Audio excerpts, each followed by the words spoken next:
आनुवंशिकी का second chapter जो आरपीएससी की बुक का आनुवंशिकी यूनिट का सेकंड चैप्टर है वो चल रहा है और इसमें आज बात करेंगे हीमोफीलिया की।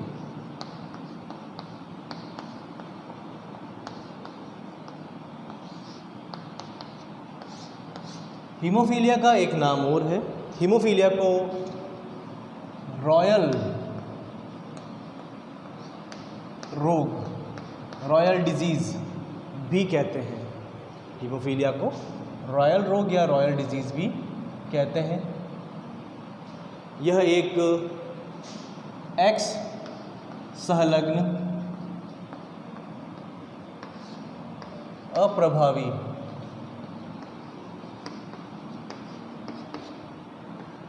जीन की उपस्थिति के कारण होता है।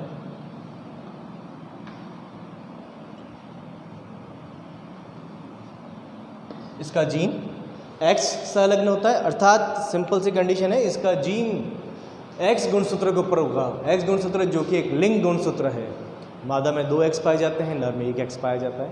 तो इसका जीन एक्स गुणसूत्र के ऊपर पाया जाता है और ये एक अप्रभावी जीन है। तो अप्रभावी जीन से तात्पर्य ये है कि यदि किसी व्यक्ति में ये जीन समयुग्मजीय अवस्था में, अर्थात दोनों एक्स पर उपस्थित है, जितने भी एक्स हैं उन पर उपस्थित है, तभी उसमें यह अपना लक्षण प्रकट करेगा। परंतु ऐसी स्थिति है कि विषमयुग्मजीय अवस्था, यानी एक एक्स पर है दूसरे पर नहीं। जैसे मादा में अगर एक एक्स पर है और दूसरे एक्स पर नहीं है तो उसमें रोग उत्पन्न नहीं करेगा। परंतु नर में ये एक ही एक्स होता है, क्योंकि नर में तो एक्स वाई कंडीशन है, तो एक ही एक्स है और उसके अंदर अगर ये है तो ये डेफिनेटली उसमें रोग उत्पन्न करेगा। इसको रॉयल रोग भी कहते हैं। रॉयल रोग इसको इसलिए कहा जाता है क्योंकि ये जो रानी थी, महारानी इंग्लैंड की एलिजाबेथ, तो एलिजाबेथ को ये था, एक्चुअल में रोग नहीं था उसको, वो इसकी वाहक थी, उसकी वंशावली में ये रोग था। परंतु अब नहीं है। आगे डिस्कस करेंगे कैसे ये रोग, आप समझ जाएंगे कैसे ये रोग वंशावली से गायब हो सकता है, दूर हो सकता है। परंतु उसकी वंशावली में था, वो उसकी वाहक थी, इसीलिए। और एक चीज़ मैं बता दूं आपको, मादा इसकी वाहक ही होती है, उनको ये रोग नहीं होता। कारण भी बात करेंगे अभी। तो एलिजाबेथ भी इसकी वाहक थी, इसीलिए इसको रॉयल रोग नाम दिया गया। तो यहाँ पर बात करते हैं। यहाँ पर मैंने क्रॉस पहले से किया हुआ है। ये एक नर है, ये एक सामान्य नर है।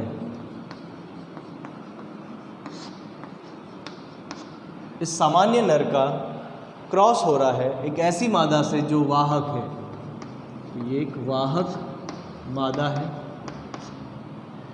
इस रोग में एक्चुअल में होता क्या है? इस रोग में जो भी इनसे ग्रसित होंगे उनमें रक्त का थक्का नहीं बनता, ये इसका लक्षण है।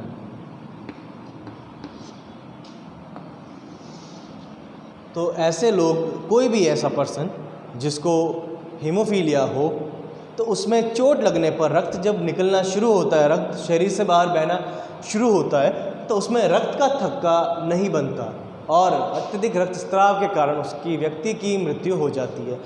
परंतु हमेशा ऐसा नहीं होता, क्योंकि इसको रोकने के लिए इंजेक्शंस आते हैं, ब्लड कोगुलेंट्स, ब्लड क्लॉटिंग के, ब्लड क्लॉटर्स के इंजेक्शंस आते हैं। अगर टाइम पर इंजेक्शन लग जाए तो वो पर्सन बच भी सकता है।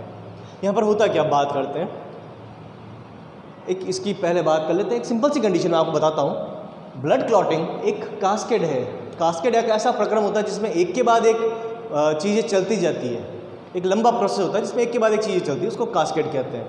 तो इसमें होता ही है कि आप ये माने कि एक लाइट है जिसको ऑन करने के लिए आपको 12 स्विचेस को ऑन करना है। 12 बटन हैं जिनको चालू आप करेंगे तब जाके एक लाइट चालू होगी।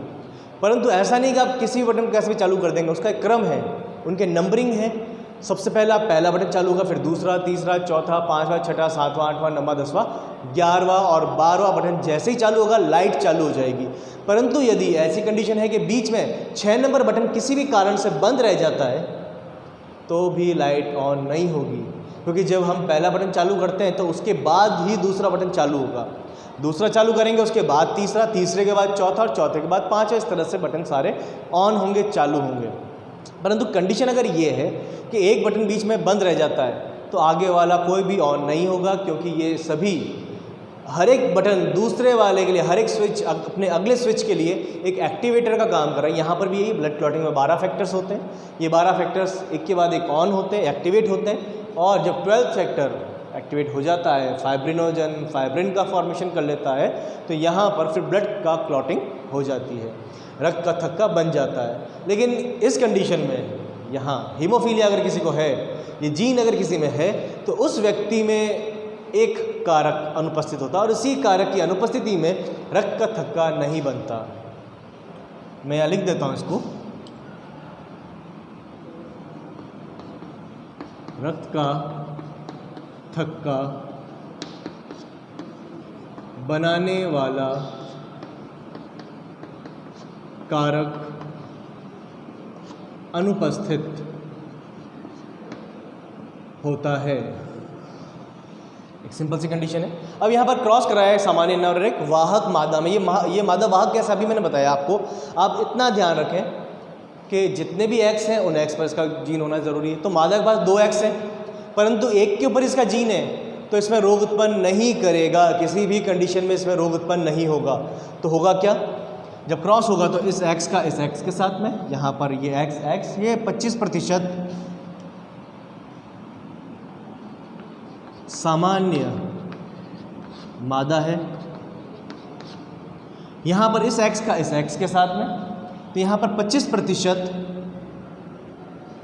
इसी की तरह वाहक मादा है।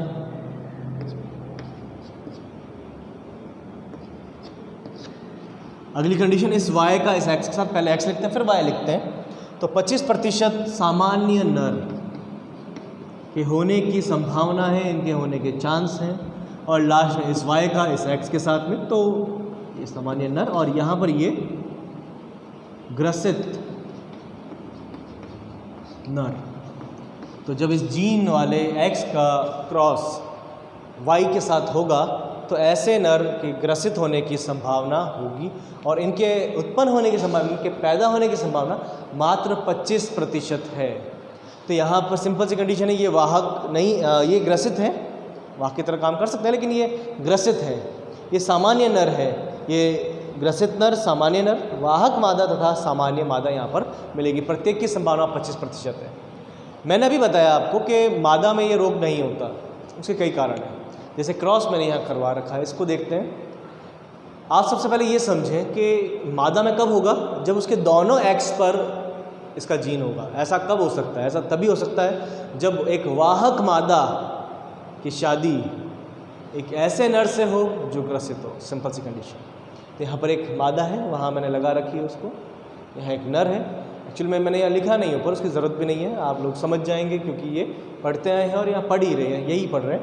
तो ये एक ऐसा नर है जो ग्रसित है, ये एक ऐसी मादा है जो वाहक है। तो दोनों का जब क्रॉस करा रहे हैं तो इसमें 25% संभावना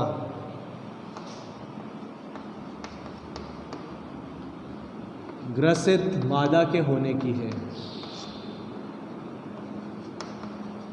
यहाँ इस अवस्था में मादा ग्रसित हो सकती है। आगे की संभावना की अगर बात करें तो ये 25% वाहक मादा, यहाँ ये 25% ग्रसित नर, तथा अंत में यह 25% सामान्य नर के होने की संभावना है। अब एक चीज़ और मैं बताता हूँ आपको कि आप लोग थोड़ा सा देखें कि पहली बात तो ये कि इतने करोड़ों लोग हैं जहाँ रैंडम सिलेक्शन होता है, वहाँ पर इसकी शादी उससे होना, चलो इसका तो पता लग सकता है, उससे ऐसे उसका पता नहीं लग सकता। हम ये देख कर नहीं बता सकते कि किसी मादा को उसके पास इसका जीन है या नहीं है, वो ग्रसित है या रोगग्रस्त है या क्या है, वो देखकर किसी का भी पता नहीं लगा सकते। स्पेशली कैरियर का, स्पेशली वाहक का, जो वाहक है उसके बारे में कभी पता नहीं चलता जब तक कि उसकी संतान में इसके लक्षण उत्पन्न ना हो। तो यहाँ पर भी देख के पता नहीं लगा सकते कि वो मादा जो है वो वाहक है या नहीं है। तो इसकी शादी पहले तो इससे होनी, ऐसे नर से जो रोगग्रस्त हो। अब ऐसा रोगग्रस्त जो नर है वो जीवित भी रहेगा या नहीं रहेगा, क्योंकि शादी की उम्र भारत में 21 साल है, 21 साल में हो सकता है 21 बार भी चोट लगे और उसके कभी ना कभी डेथ हो जाए तो चलो मुश्किल है, लेकिन हो सकता है बाई चांस ऐसा हो भी जाए।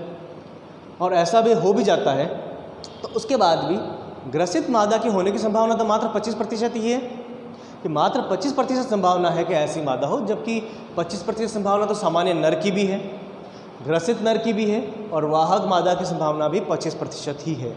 इसीलिए कहा जाता है और ऐसा देखा गया है कि ऐसी मादा नहीं मिलती जिसको रोग हो, परंतु बाय चांस ऐसी मिल जाए, अब कंडीशन हो सकती है, रैंडम सिलेक्शन है और पता नहीं होता, किसी के फेस पर नहीं लिखा होता कि वो ग्रसित है या वाहक है या क्या है। तो बाय चांस ऐसी कंडीशन मिल गई तो ऐसी फीमेल लंबे समय तक सर्वाइव नहीं करती, लंबे समय तक जीवित नहीं रहती। एक समय के बाद जब प्यूबर्टी आती है, जब यौवनावस्था आती है, तो उनमें जब आर्तव चक्र स्टार्ट होता है, शुरू होता है, ऋतुस्राव चक्र शुरू होता है, और उस समय जब ऋतुस्राव होता है, जब रक्तस्राव होता है, तो उसमें उनकी मृत्यु हो जाती है, क्योंकि उसमें रक्त का थक्का नहीं बनता, रक्त रुकता नहीं है। तो इस प्रकार यह हीमोफीलिया कंप्लीट हुआ। अब बात करते हैं एक और रोग की, जिसका नाम है कलर ब्लाइंडनेस, वर्णांधता।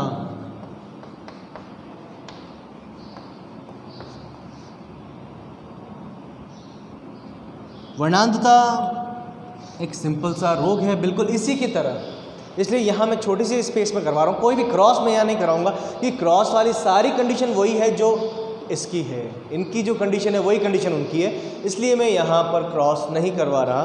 अब एक सिंपल सी चीज़ देखते हैं, होता किस में बात वही आएगी जो मैंने यहाँ लिखा, सहलग्न एक्स सहलग्न अप्रभावी जीन, मैं यहाँ भी लिख देता हूँ, एक्स सहलग्न अप्रभावी जीन। हाँ, ये भी मादा में हो सकता है, लेकिन उसी स्थिति में जैसी स्थिति यहाँ हो, परंतु ऐसी मादा जो है ग्रसित, उसकी मृत्यु नहीं होगी, वो ग्रसित रहेगी। तो यहाँ पर अब होता क्या है इसके अंदर, जैसे यहाँ पर कथ का नहीं बनता, वैसे ये लोग जिनको कलर ब्लाइंडनेस है या वर्णांधता है, ये लोग रंगों को नहीं पहचान पाते। ऐसा होता क्यों है? उसका कारण है इनमें रेटिना पर या रेटिना में शंकुओं का अभाव।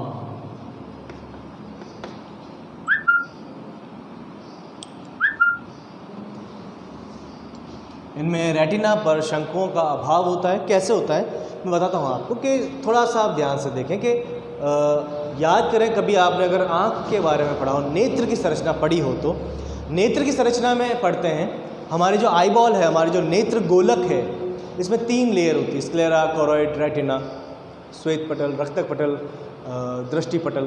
तो यहाँ पर जो हमारा दृष्टि पटल है, जो हमारा रेटिना है, वो बना हुआ होता है 2 तरह की कोशिकाओं से। इस पर शलाका कोशिकाएं तथा शंकु कोशिकाएं होती है। शंकु कोशिकाएं रंगों को पहचानने का कार्य करती है। हमारे नेत्रों में 3 मुख्य रंगों को पहचान 3 प्राथमिक रंगों को पहचानने के लिए शंकु होते हैं, और ये हैं, इनके नाम कुछ इस तरह से हैं, एरिथ्रोलैब।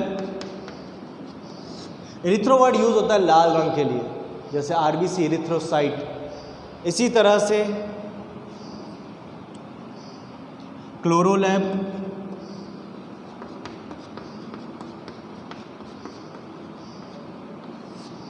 क्लोरोलैब, क्लोरो वर्ड ग्रीन के लिए यूज होता है, और आखिरी है साइनोलैब।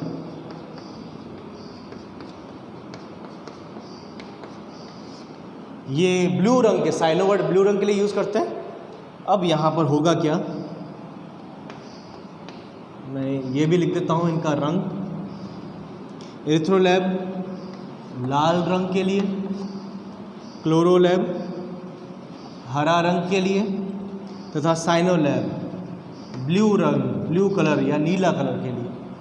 तो जिन व्यक्तियों को वर्णांधता है, कलर ब्लाइंडनेस है, उन व्यक्तियों में ये अनुपस्थित होते हैं, ये भी अनुपस्थित होते हैं। सिंपल सी चीज़ है, जिसके पास भी जीन होगा, जैसे यही कंडीशन अगर लेते हैं, तो ये अगर कंडीशन है इस तरह की, तो यहाँ पर जो मादा होगी वो तो इसकी वाहक होगी, उसमें पता नहीं चलेगा, उसमें शो नहीं होगा ये कैरेक्टर, परंतु जो नर होंगे उनमें ये रोग होगा, वो एरिथ्रोलैब और क्लोरोलैब उनके पास नहीं होगा।